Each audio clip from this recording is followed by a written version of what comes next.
அனைவருக்கும் கணித வணக்கம். இப்ப பார்க்க போறது 8ஆம் வகுப்புக்குரிய கணக்கு. இவற்றை முயல்க அப்படின்னு சொல்லி கொடுத்திருக்காங்க. கீழே கொடுக்கப்பட்டுள்ள அட்டவணையை நிரப்புக. இது வரைபடங்கள்ல உள்ள ஒரு கணக்கு. இப்ப பாருங்க, புள்ளி x ஆயத்தொலைவின் குறி என்ன, y ஆயத்தொலைவின் குறி என்ன, கால் பகுதி எது அப்படின்னு சொல்லி கணக்கு கேட்கப்பட்டிருக்கு. புள்ளிகள் கொடுக்கப்பட்டிருக்கு. அதுக்குரிய விவரங்களை நம்ம எழுத போறோம்.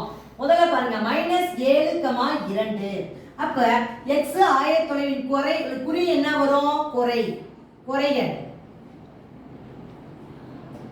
அடுத்து y ஆயத்தொலைவின் குறி என்ன வரும்? மிகை.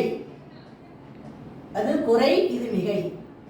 எத்தனாவது கால் பகுதியில் இருக்கு அப்படின்னு பாத்தீங்கன்னா, இது இடது புறத்துல பாத்தீங்கன்னா x என்ன வரும் பாருங்க. எத்தனாவது கால் பகுதி? இரண்டாம் கால் பகுதி. இரண்டாம் கால் பகுதியில x அச்சுல மைனஸ், y அச்சுல என்ன வரும்? பிளஸ். அதுதான் இரண்டாம் கால் பகுதி. இப்ப பாருங்க, அடுத்த கணக்கு பாருங்க. 10, -2. x ஆயத்தொலைவின் குறி என்னது? மிகை. y க்கு என்ன வரும்? குறை. இந்த கணக்கை பொறுத்த வரைக்கும் இது எத்தனாவது கால் பகுதியில் இருக்குன்னு கேட்டீங்கன்னா, பிளஸோ மைனஸ் அப்படின்னா நான்காவது கால் பகுதியில இருக்கு. அடுத்த கணக்கு பாருங்க, -3, -7 புள்ளிகள் கொடுக்கப்பட்டிருக்கு. இது -3. இது x அச்சுலயும் குறைதான், y அச்சுலயும் குறையன் தான். அப்ப இது எத்தனாவது கால் பகுதியில் இருக்குன்னு பாத்தீங்கன்னா, மூன்றாவது கால் பகுதியில இருக்கு. மைனஸ் மிகையும் குறையுமே ரெண்டுமே, எக்ஸும் ஒய்யும் இரண்டுமே குறையனாக இருக்கும் பொழுது அது மூன்றாவது கால் பகுதியில இருக்கும். அடுத்த கணக்கு பாருங்க, மிகை. இப்ப 3 என்பது மிகை.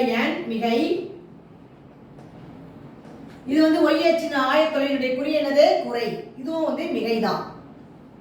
ரெண்டுமே மிகைன்னு வந்துச்சுன்னா பிளஸும் x அச்சிலும் பிளஸ், y அச்சிலும் பிளஸ் ஆக வந்தால் அது முதலாம் கால் பகுதியில இருக்கும். அடுத்த நம்பர் பாருங்க, 7,0 இருக்கு. x அச்சுல பொறுத்த வரைக்கும் 7 அப்படி இருக்கு. அது என்னது? மிகை. y அச்சுல 0 இருக்கிறதுனால மிகை எண்ணும் அல்ல, குறை எண்ணும் அல்ல அப்படின்னு எழுதிக்கணும். மிகை எண்ணும் அல்ல, குறை எண்ணும் அல்ல. y அச்சை பொறுத்த வரைக்கும் 0 இருக்குது. 0 என்பது மிகை எண்ணும் அல்ல, குறை எண்ணும் அல்ல அப்படின்னு எழுதிடணும். அப்ப xல 7 இருக்கா, அப்ப இது எந்த இருக்கும்? x அச்சுல இருக்கு. x அச்சு இந்த கால் பகுதியில் இருக்கு, x அச்சுல இருக்கு. அடுத்த கணக்கு பாருங்க, 0, -4 கொடுக்கப்பட்டிருக்கு. அப்ப x 0 இருக்கிறதுனால இது என்ன வரும்? மிகை எண்ணும் அல்ல, குறை எண்ணும் அல்ல. 0 என்பது மிகை எண்ணும் அல்ல, குறை எண்ணும் அல்ல அப்படின்னு எழுதிக்கணும். குறை எண்ணும் அல்ல. y ஆயத்தொலைவின் குறி குறை, மைனஸ் இருக்கிறதுனால குறைன்னு போட்டுக்கிறோம். இது பொறுத்த வரைக்கும் y அச்சுல இருக்குது. அப்ப இது என்ன எழுதணும்? y அச்சில். x அச்சுல 0 இருக்கு, y அச்சுல தான் நம்பர் இருக்கு. அதனால இந்த கேள்விக்குரிய கால் பகுதி என்ன வரும்? y அச்சில் இருக்கு அப்படிங்கறத நம்ம எழுதலாம். புரிஞ்சுங்களா?